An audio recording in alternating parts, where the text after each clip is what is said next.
Oh my God. Did you see the South Park episode?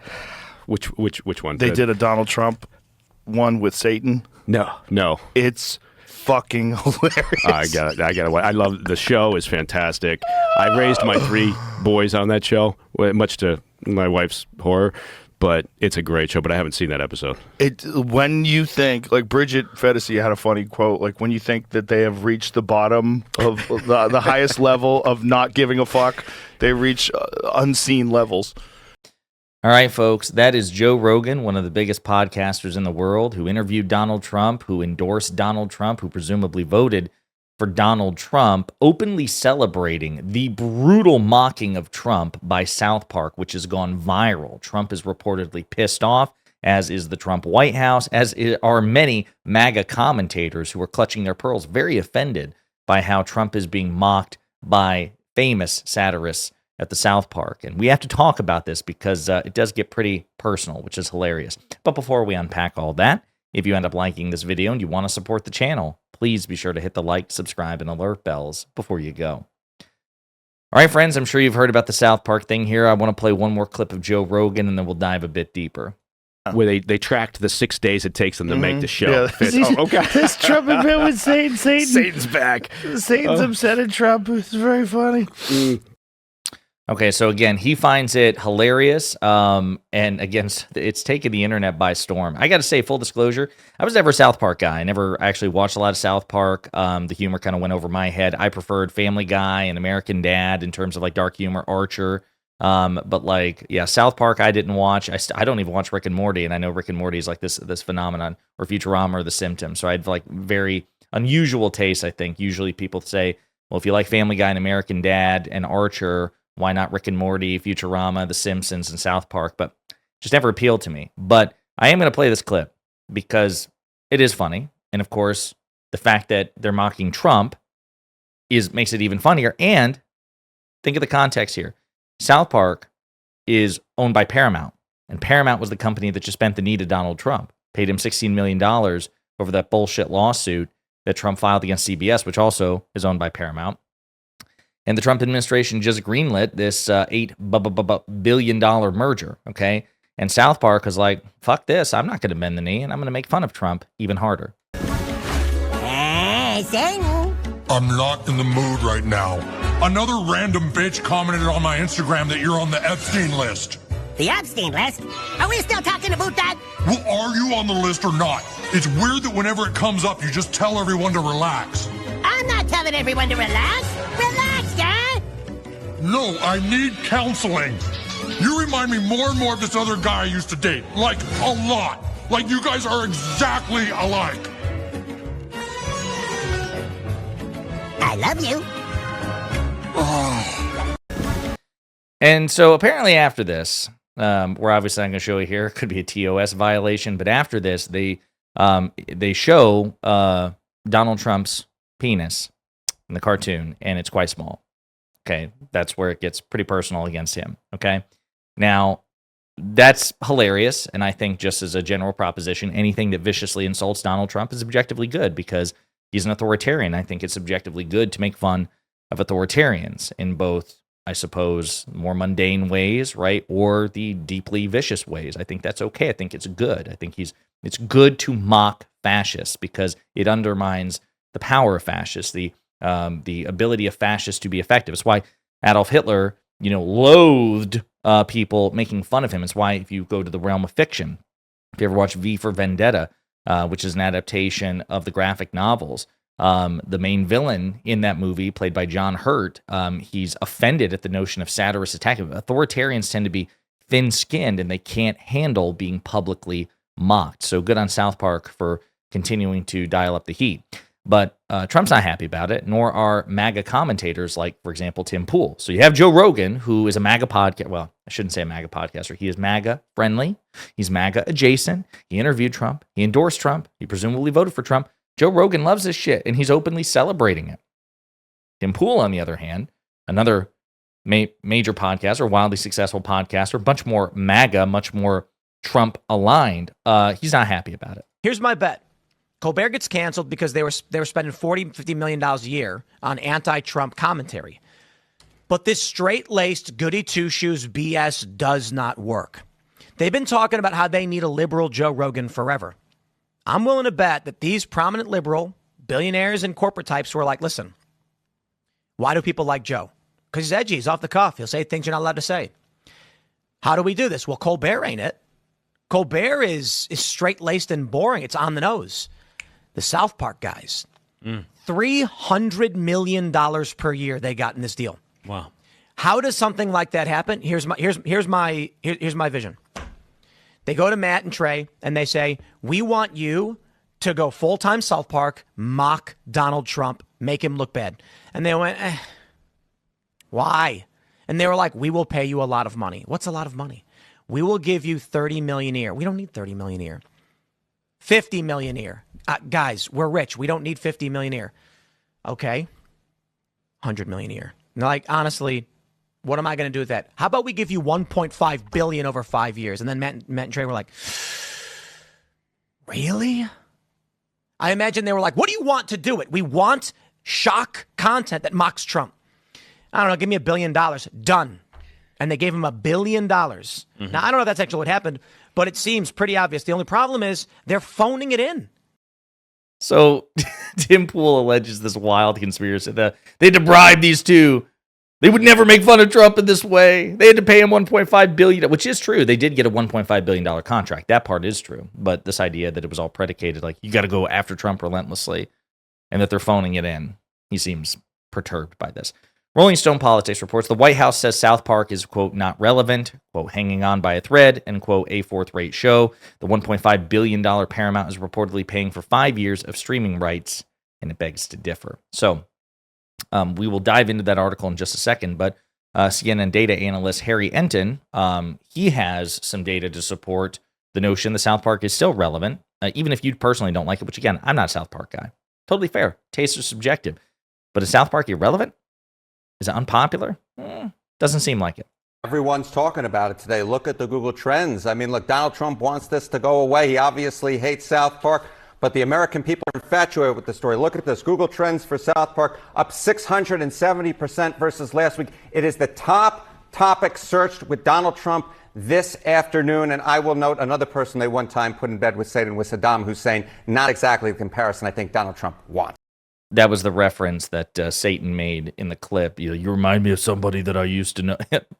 They're referring to Saddam Hussein. But that was the top two. When you Trump plus something is Trump plus South Park. You got it exactly right, Aaron Burton. Wow. Okay. So the episode didn't just target Trump. It did go after its own parent company, yes, Paramount, over the merger that was just approved and what happened to Colbert. So that merger gets approved today. So this was last night. So just on the eve of it, they said this. You guys saw what happened to CBS? Yeah, well, guess who owns CBS? Paramount. You really want to end up like Colbert? You guys gotta stop being stupid. We can't understand you. Just shut up, or we're going to get canceled, you idiots. If someone has the power of the presidency and also has the power to sue and take bribes, then he can do anything to anyone. It's the president, dude. All of you shut the up or South Park is over. Okay. Again, pretty ballsy, right? You just took 1.5. I mean, it's the ultimate, I guess, media outlaw mentality. You take $1.5 billion from a company and then openly mock that company right after receiving it for being weak and corrupt and, pushovers for a corrupt, authoritarian, thin-skinned president, whom they also say in this episode, depict in this episode as having a really, really, really tiny penis. Just want to focus on that for a minute because Trump is apparently, again, pissed off about that. The White House is pissed off about it. That's it's pretty ballsy, right? It's pretty relentless. Like a lot of people, most people would not be able to do that. And it just goes to show that South Park creators seem very authentic in their irreverence. I guess maybe I know the answer to this, but who exactly is South Park talking to? I think one of the things that's so important to point out was that Stephen Colbert was despised by Republicans in this country. His net popularity rating was way underwater. But South Park is in this unique position. It doesn't just talk to Democrats, it actually talks to Republicans as well. Look at the net popularity rating with the GOP. South Park is actually on the positive side of the ledger compared to Stephen Colbert, who was way underwater at minus 35 points. South Park at this particular point running 37 points ahead of Stephen Colbert when it comes to the Republican Party, and therefore last night might actually be talking to some Republicans. Which is talking to some Republicans saying, hey, listen, this sure seems like a corrupt quid pro quo and, corrupt authoritarian push. So let's take a look at the article by Rolling Stone. White House rages over South Park episode, calls for fourth rate. Donald Trump's White House is melting down over Wednesday night's South Park premiere, which just so happened to attack the president's, quote, teeny tiny manhood and depict him as literally in bed with the devil, effectively taking over the role held on the show for many years by the late genocidal dictator Saddam Hussein.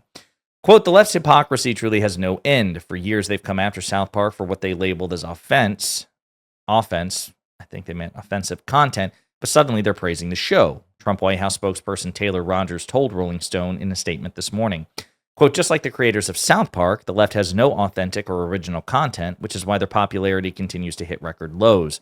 This show hasn't been relevant for over 20 years and is hanging on by a thread with uninspired ideas in a desperate attempt for attention. Trump has delivered on more promises in 6 months than any president in our country's history, and no fourth-rate show can derail Trump's hot streak.